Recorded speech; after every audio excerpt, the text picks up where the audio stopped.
A quick guide to ADUs. Hey, my name is Ulises. I'm the owner of Prime Builds. We're licensed and insured general contractors with the state of California.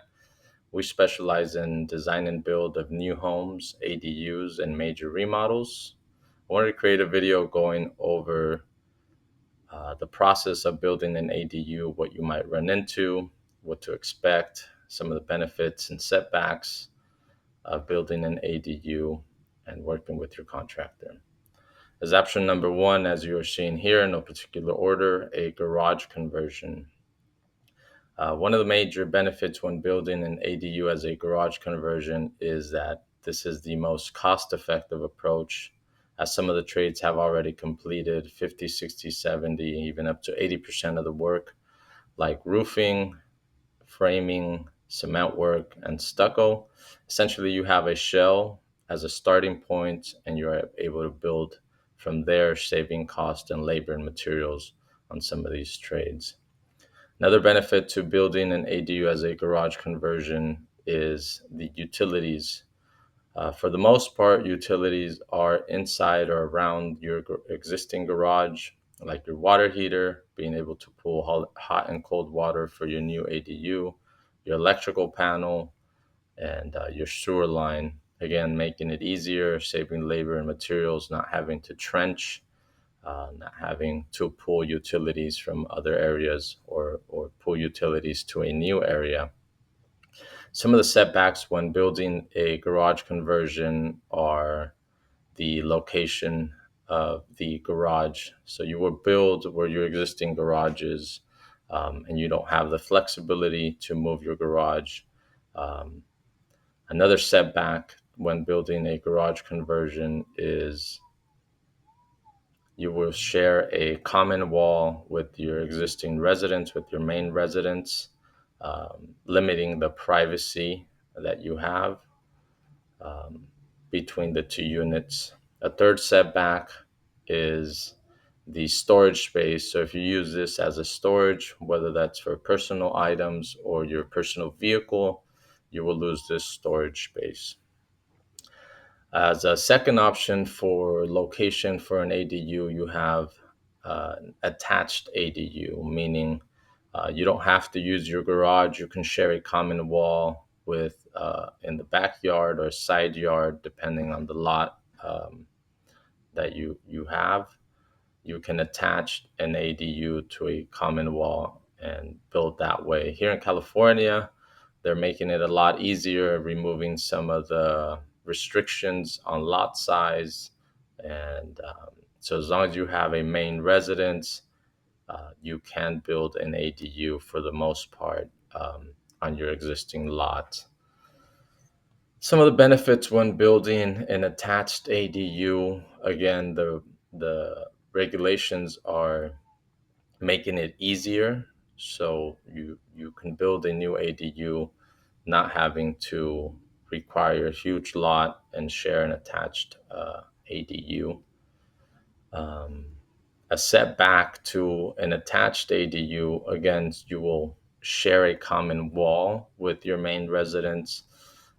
So you limit the privacy on between the two units. As a third option, you have a detached ADU.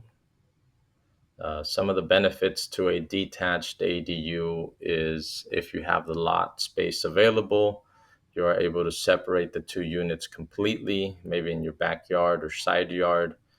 Sometimes even being able to create a dividing fence between them and each having their own yard space. Um, Creating more privacy. If this is going to be a Airbnb or a rental unit, each unit has their own entrance. The main residence has its own entrance, and the new ADU will have its own entrance, creating privacy between those two. As a third option, you have a basement conversion or attic conversion, similar to a garage conversion. Um, but you are able to build under if you don't have a huge lot. So the benefit of that is you're still being able to build a new ADU, whether that's a basement unit or an attic unit. Similar to this is a second story ADU, so building on top, like an attic, or maybe you don't have an attic, but you can still build on top of an existing garage or on top of an existing floor. You're still able to build a new ADU there. What the process looks like when building an ADU. So we are a design build firm, meaning we can take you from your ideas to conceptualize to um, creating your set of plans that will eventually get submitted to the city. And that's kind of step number one. You want to get your idea working and then take it to an architect or to a company that's able to create a set of plans, is step number one. Um, Creating a set of plans that will work with your lot, that will work with your space, that will work for you. Creating a, a creating or conceptualizing your idea into a set of plans, um, working with your architect, working with your new company, what works best for you. Step number two would be submitting those plans to the city, paying the city fees, um, and getting your plans approved by the city, making sure everything is up to code and your architect designed everything properly and it works for you and the city. Step number three would be having your starting your construction phase, working with your company, your contractor, to build this new ADU. You want to make sure you get a good contract, which I will go over in a separate video, creating a very detailed contract of what that entails, being aware of what you're getting, um, because there's definitely a lot of options when building on the construction phase. You have different materials, different quality of materials as far as finishing is. For the most part, the rough materials, so from the drywall back into the wall, is all pretty much the same. Um, and there will be steps to building this new ADU for the city. The city will inspect every step, starting for the most part, most times, um, your cement work. If there's any trenching, any cement work, any rebar work, your contractor will complete this step and then get the city to come out and inspect that, make sure you can pour the cement. Step number two would be your framing. So once the inspector passes your cement work, you're able to pour the cement, let that cure, and then start your framing phase. I like these milestones that the city naturally provides as inspections to create as a payment schedule. So never pay for more than what the work has been completed. So I use these natural milestones by the city to take payments. And this should all be agreed upon before you start your project and should be written out in your contract. Again, so we would complete the cement work, make sure it's passed and approved, pour the cement, then take payment. Continue to the next step. For the most part, most times would be framing or rough framing. You complete the framing, let's say 10% for the cement work, 10% for the framing. Um, Once that framing inspection again is passed by the city, I will take payment on that framing. We continue with rough electrical, rough plumbing, any underground work. Again, call the city, get that inspected, get that approved, then take payment on that third step. continuing along with drywall or roofing or stucco, just depending on what type of ADU you are building. Um, they will vary, but for the most part, those are the 4 or 5 major steps that don't change too much when building an ADU. So you want to consider those options. So the rough material is for the most part the same. Um, it's going to take the same amount of lumber uh, from contractor to contractor to build that ADU. It's going to take the same amount of cement to pour that new foundation for the ADU. Those are rough materials. When it comes to finished materials, and again, getting as specific as possible on your contract, the tile work, the flooring, the countertop, the cabinets, some of the finishes like your shower valve, your sinks, your faucets, your baseboard, your windows. Those materials can vary depending on the quality, depending on your budget, and what you are looking for.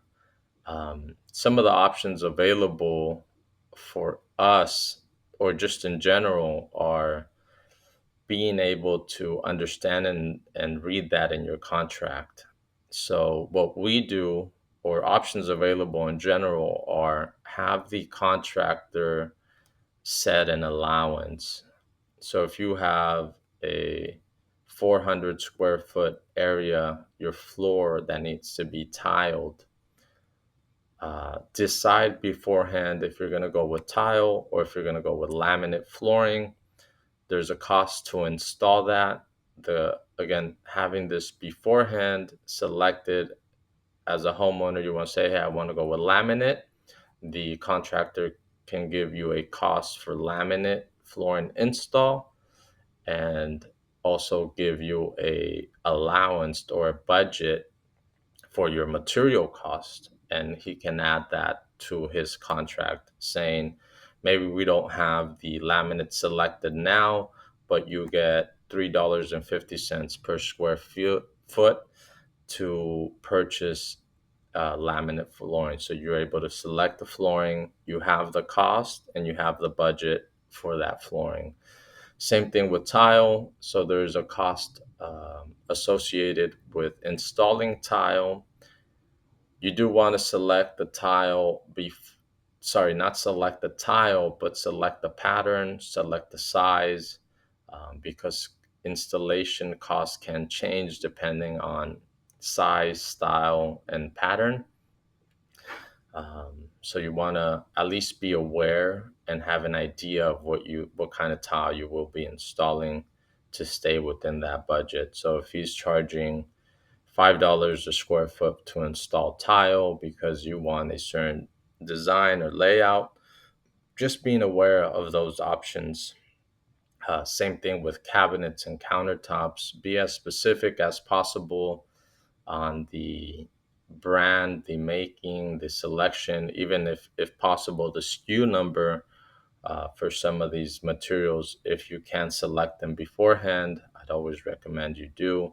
That way, you know the cost, the contractor knows the cost. He's able to give you a a pricing beforehand, add that to the contract, and ready to go when it's time to get to that point. So, if you have a budget for a sink of $500, just being aware um, what that might look like.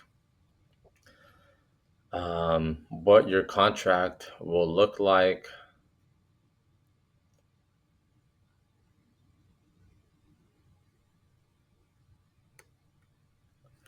So we get as specific as possible. Try to select all the options. We've done hundreds of these already, hundreds of these types of projects, so we can kind of foresee what that looks like, and we go ahead and get in front of the ball, let the homeowner know all the options, pick and choose from the plans. Hey, in the living area, do you want tile, laminate? What kind of laminate? What kind of tile? And we do this for all finishes, countertops, cabinets. We pre-select all our finishes, being able to stay consistent with our pricing, being able to give the client a precise estimate based on the materials selected, and start the construction phase without having to surprise or change or come back to the homeowner with a change order, as we everything's kind of already in plan and in line. So just to wrap everything up, again, when building a new ADU, these are some of the things to consider: location, cost, the purpose, uh, and having a good contract with your contractor. Starting with your idea, hiring a contractor or architect. There's multiple ways to go about this, so you can get two separate companies as far as maybe you want to hire an architect and get your set of plans through them, and then hire a general contractor and get the construction going through them. Um, I like this design and build option because it makes a seamless transition. Um, the Saving some time and some money, going from with the same company, able to design, able to have all those conversations once, able to select materials, able to get pricing, being aware of the plans, the options, and the construction phase, creating a contract for that set of plans all at once. But you do have those two options available: going with an architect, and then going with the contractor, or going with the same company all at once. So again, you have an idea, hire a company, get your set of plans going. That works best for your design, your layout, your option, your space, your budget. Once you have your design, your plans, submit the set of plans to the city, pay the city fees, get your stamped approved plans, work with a contractor, create a contract, a nice detailed contract with your contractor, going over and pre selecting as much of the finishes, options, materials, um, and adding that to your contract, and starting the construction phase, creating a um, payment schedule beforehand, being aware of when your payments are due. Like I said, having a using the city milestones is kind of a good baseline that I find fair for the homeowner and the contractor. Um, and then just staying on top of your contractor, never paying for more than what has been completed, um, and just working with your contractor, being able to have all the materials and everything selected or on site, uh, to not cause any delays for you or the contractor for your project. Um, Having all that in paper, documenting your payments, and working with your contractor to make sure it's all completed per your contract. Um, and that's about it. So it is a little tedious and long, but it's not complicated. If you find a good company to work with, they should be able to work with you and kind of guide you and help you create your project as seamless as possible. So if you have any questions, feel free to leave us a comment or ask any questions. We'd love to help with any of your projects. This is our final walkthrough of our two-car garage conversion into a one-bedroom ADU, approximately 400 square feet.